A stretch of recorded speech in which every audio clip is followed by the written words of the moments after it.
All right, so we got RDAs, we got DRIs coming out of you know what's. Okay, we've got my plate, which is just a very simplistic interpretation of what all of those DRIs are. If I take my recommended amount that I consume, then I'm staying within my RDAs and my AIs and AMDRs. Okay. So now we have this thing here, dietary guidelines for Americans. We probably spend $1 billion putting together this dietary guidelines for Americans. And as you can see, this book is, living in the past still. I believe it's updated on the website for the Department of Health and Human Services and the USDA, U.S. Department of Agriculture. It is updated on their websites.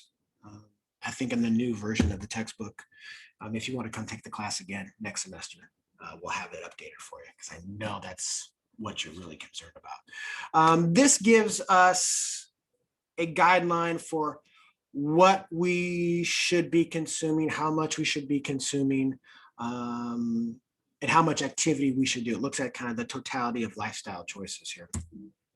What are these things? What are these things? These are the major ones right here. Okay, there's a lot of them. You can go search and you can go read it if you so desire. But these are kind of the 5 biggies that I've put here. Okay, like these potentially make a good short answer question, maybe. I think I've asked them as a couple multiple choice questions in the past, but sometimes they make a good essay type question on an exam. 1, follow a healthy eating pattern across the lifespan. Okay, cake. From birth to the grave, eat good, fantastic. Focus on variety. Limit calories, okay, limit the bad stuff. Okay, that seems easy. Shift to healthier food, beverage choices, and support health. Okay, I mean, good God Almighty, how easy is this sound? This sounds really easy, doesn't it? Eat healthy, eat nutrient-dense foods, and eat some variety. Okay, limit the bad. I didn't say get rid of it. Limit the bad.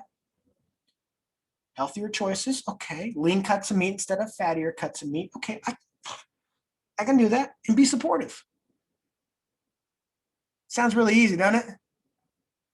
It's the hardest dang thing. If you don't have a supportive group around you, your chances of being successful at this diet is like 10%. If both parents are obese, the chances of that child becoming obese is 80%, 80, 90%, something like that. 80%, I want to say. If one parent is obese, their chances for becoming obese adults themselves is 45%. That's part of the support. Understanding what nutrition is, understanding what healthy food choices are. I'm not saying get rid of everything that you love and desire. Right? I still eat some of those things every once in a blue moon. Right? I love hash browns. I love hash browns. I love fried chicken. I love all that stuff. I don't eat it every day. Could I eat it every day? Probably. But I don't. I'm not saying get rid of any of this stuff permanently. Just don't have it be your main staples. Okay. Choosing healthy eating patterns across a whole lifespan helps you to achieve a healthy body weight. Okay. Obesity is the gateway into a number of different chronic diseases. Okay. Put you in a pro-inflammatory state, okay, which leads to more disease processes that occur in the body that can lead to chronic disease. Right? So maintaining that healthy body weight is pretty important across the entire lifespan.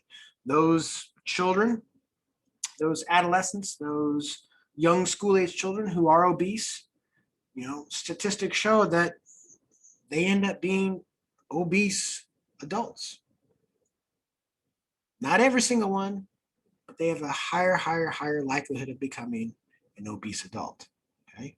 Plus, I mean, if you're an obese 8-year-old and you don't fix those food choices, those lifestyle choices, I mean, you're going to have a lot of chronic conditions as a 20-year-old instead of as a 40-year-old. So again, this helps you to avoid a lot of unnecessary surgeries and just aches and pains that you don't necessarily have in your 20s as opposed to when you start to get in your 40s. Other recommendations for eating, healthy eating over the lifespan: cholesterol low as possible. Limit alcohol intake. Again, difficult to do, but limit that intake. Okay, and caffeine consumption should be limited as well to less than 400 milligrams per day. It's about like 2.5 cups of coffee is generally what that is. Focus on variety. We talked about variety a couple different times. So it's something that obviously it is a concept that is very difficult for us to do. We like what we like, and we don't like to get out of that little bitty rut. But get out of that rut. There's just different nutritional profiles out there for various different substances. Nutrient dense, not energy dense, nutrient dense. Nutrient dense have a lot of nutrients and not a lot of calories. Okay? Energy dense foods have a lot of calories and not a lot of nutrients in them. So that's what you want to choose. Stuff without added sugars. That's what you want to choose. At least half of your grains should be whole. Again, a variety of various different stuff. Get rid of the stuff that you limit the stuff that's bad. Limit the amount of added sugars. And that's something that's on your food labels now. Added sugars. There's natural sugars that are found there. Okay, but now they're starting to put added sugars on there. How much has been added to it? You want to limit that to less than 10% of your daily calorie intake. Limit saturated fat. Okay? Saturated fat provides a buttload of energy. A buttload of energy. Hundreds of units of energy compared to a carbohydrate, which is the evil being supposedly out there. Okay? Limit your daily sodium intake to less than 2,300. You obviously want to do a lot less than that, but that's the highest amount. Don't go above that. Okay. So these are some things that you want to try to, these are things of concern in the American diet. We consume way too much damn sugar, way too much saturated fat, and way too much sodium. And that's why we have a higher incidence of obesity, high blood pressure, heart disease, stroke, all that nasty stuff that we'll be talking about as we go on further in the book. Shift to healthier choices. Go to fat-free or low-fat options. That's probably the better one that should be put up there. You shouldn't put fat-free in there because you do need a little bit of fat. Use oils to replace solid fats. Give some more flavor. Consume, as you can see, some seafood, unless you're pregnant. Okay? If you're a pregnant female, you shouldn't. All right? But adding that seafood in there per week, 8 ounces of seafood per week there is something that's a little bit of a healthier choice than a fattier cut of meat. And again, providing nutrients of concern. And this will be more evident, more of something that we'll talk about a hell of a lot more when we get into macronutrients and micronutrients. Fiber, something we don't get a lot of.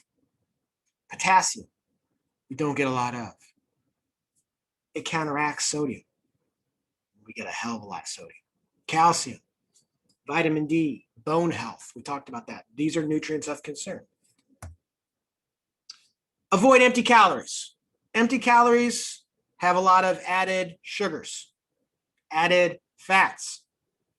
You want to try to limit them. Avoid them if you can.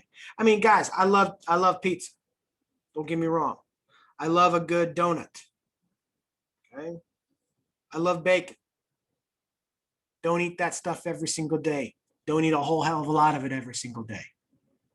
Okay? Have a small serving size, and that's it. 1 donut, not 6. I know, I'm a buzzkill.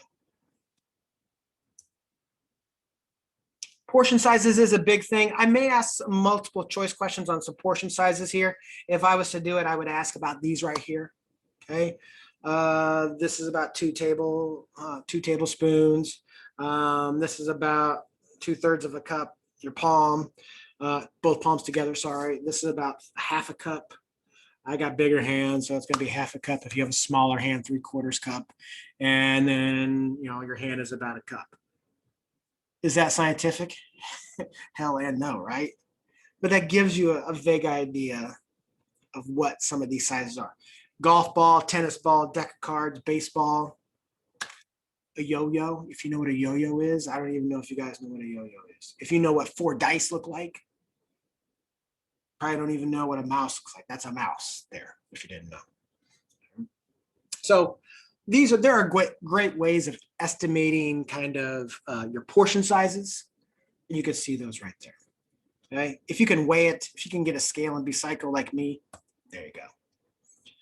The last thing here, stay with me here. One more minute, guys. While I'm talking, you can write your name into the chat box there, please. Support and health eating patterns overall. One of the major things that we are going to be talking about, especially when we get to eating disorders, boys and girls, is that everybody has a role in this. Okay? For everyone to be successful, everyone has to be a part of it. Everyone in that household has to be a part, has to be supportive. Okay? Those that are in that type of environment are going to be successful. Especially for women, it's really, really hard. They generally are going to be the ones that are having to make all the dinners for every single person in the house, right? Dad, kid A, kid B, kid C, if you unfortunately got a kid C, and then you.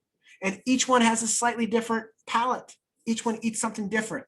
You got to get the whole dang family involved in that regard if you're going to be successful. Okay. Same thing when it comes to people making these decisions for what we should do. Okay. They're putting these things in place.